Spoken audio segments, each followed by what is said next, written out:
Morning everyone. बाली सम्मेलन 2007 green house गैसों के उत्सर्जन की दर को 2050 तक वर्ष 2000 के स्तर पर लाने का प्रस्ताव व कार्बन प्रदूषण समाप्त करने की प्राथमिकता। कोपेनहेगन सम्मेलन ये 2009 में हुआ। विकसित और औद्योगिक राष्ट्र 2020 तक ग्रीन हाउस गैसों के उत्सर्जन में भारी कटौती, कम कार्बन अर्थव्यवस्था, लो कार्बन इकोनॉमी की परिकल्पना करना, ऐसा कोपेनहेगन में परिकल्पना की गई विकसित और औद्योगिक राष्ट्रों के द्वारा। कानकुन सम्मेलन 2010 में हुआ है।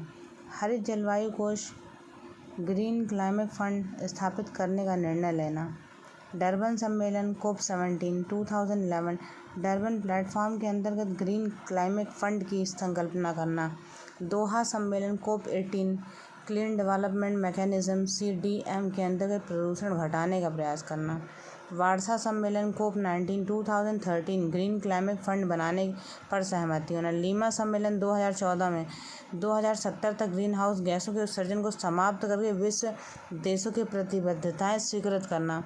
पेरिस सम्मेलन 2015 तक ग्रीन तकनीकी के प्रयोग पर स्वीकृति। COP21 रियो +20 सम्मेलन 2012 पृथ्वी सम्मेलन 1992 के बाद 20 वर्षों के बाद ब्राज़ील में रियो डी जेनेरियो पृथ्वी सम्मेलन हुआ, जिसका नाम रियो +20 सम्मेलन रखा गया। इसके थीम हरित अर्थव्यवस्था, हरित ग्रीन इकोनॉमी थी।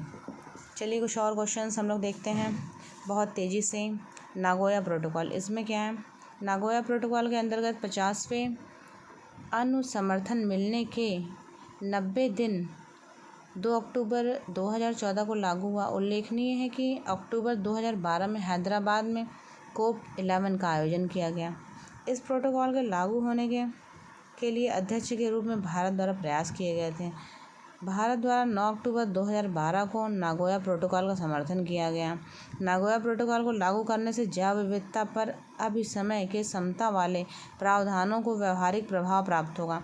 भारत ने जेनेटिक संसाधनों उनसे जुड़े पारंपरिक ज्ञान की चोरी का शिकार हो रहा था, जिन्हें अन्य देशों में पेटेंट करा लिया जाता था, जैसे कि नीम हल्दी पर कराया गया पेटेंट। जैव विविधता की चोरी को रोकने के घरेलू प्रयास के रूप में जैव विविधता अधिनियम 2002 लागू हुआ। नागोया प्रोटोकॉल पर भारत के घरेलू प्रयास के पूरक के रूप में कार्य करेगा। ध्यातव्य है कि संयुक्त राष्ट्र महासभा द्वारा 2010 को जैव विविधता के अंतर्राष्ट्रीय वर्ष 2011-2020 के दशक को संयुक्त राष्ट्र जैव विविधता दशक के रूप में घोषित किया गया। फ्रांस की राजधानी पेरिस में 30 नवंबर से 11 दिसंबर 2015 तक आयोजित जलवायु परिवर्तन के सम्मेलन में विश्व के 196 राष्ट्रों ने आखिर एक समझौते को स्वीकार कर लिया। इससे पहले यह समझौता 1997 में क्योटो प्रोटोकॉल के रूप में हुआ, जो कि विकसित देशों के प्रभाव के कारण कानूनी रूप नहीं ले पाया था। वर्ष 2014 में लीमा में हुए COP20 के सभी देशों में अपने अपने ग्रीन हाउस गैसों के उत्सर्जन को कम करने के लिए राष्ट्रीय प्रतिबद्धता जताने का लक्ष्य रखा था। 2014 तक पृथ्वी के तापमान में 1 डिग्री सेल्सियस की बढ़ोतरी हो चुकी थी। अनुमान है कि 2100 तक 2 डिग्री की बढ़ोतरी हो जाएगी। पेरिस में हुए समझौते ने यदि कानूनी रूप ले लिया तो सभी देशों को बायोफ्यूल, पेट्रोल, डीजल, कोयला पर आधारित बिजली उत्पादन बंद करना होगा। उद्योगों में नवीनतम ग्रीन तकनीक का प्रयोग करना पड़ेगा। समझौता हस्ताक्षर के लिए 2 अप्रैल 2016 को न्यूयॉर्क में एक समारोह का आयोजन किया गया। परिवार एक इकाई होता है जिसमें माँ, पिता, बच्चे के अलावा अन्य सदस्य भी होते हैं। भिन्न भिन्न समाजशास्त्रियों के अनुसार अलग अलग परिवार की मान्यताएं अलग अलग होती हैं, अतः परिवार में केवल माँ, पिता और बच्चे सम्मिलित होना गलत है। परिवार बालक का प्राथमिक विद्यालय माना जाता है। यहाँ अनौपचारिक शिक्षा भी ग्रहण करता है। समाजीकरण की प्रक्रिया की शुरुआत परिवार से होती है, इसलिए परिवार को समाजीकरण की पहली पाठशाला भी कहा जाता है। बच्चों को समाजीकरण की शुरुआत करने के लिए बच्चे के परिवार ने मित्र अन्य लोग से होती है। प्राथमिक समाजीकरण कहते हैं इसे, जो स्कूल जाने से पूर्व प्रारंभ हो जाता है। समाजीकरण की प्रक्रिया जीवन पर्यंत चलती रहती है। संयुक्त परिवार के विघटन के परिणाम स्वरूप एकल परिवार अस्तित्व में आए। एकल परिवार के अंतर्गत माता पिता एवं उनके अविवाहित बच्चे आते हैं।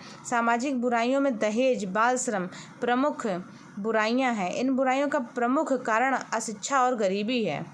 भारत में बाल विवाह का निरोध अधिनियम 2006 में पारित किया गया, जबकि 1 नवंबर 2007 को इसे लागू कर दिया गया।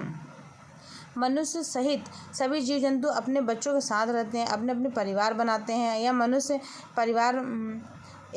परिवार से वे सभी लोग होते हैं जो कि एक दूसरे से संबंधित होते हैं। परिवार छोटा या बड़ा दोनों हो सकता है। परिवार में कम से कम 2 भिन्न लिंग वाले वयस्क साथ रहने चाहिए। इसके अलावा वे समान आवास, भोजन, समान सामाजिक क्रियाओं का उपयोग करते हैं।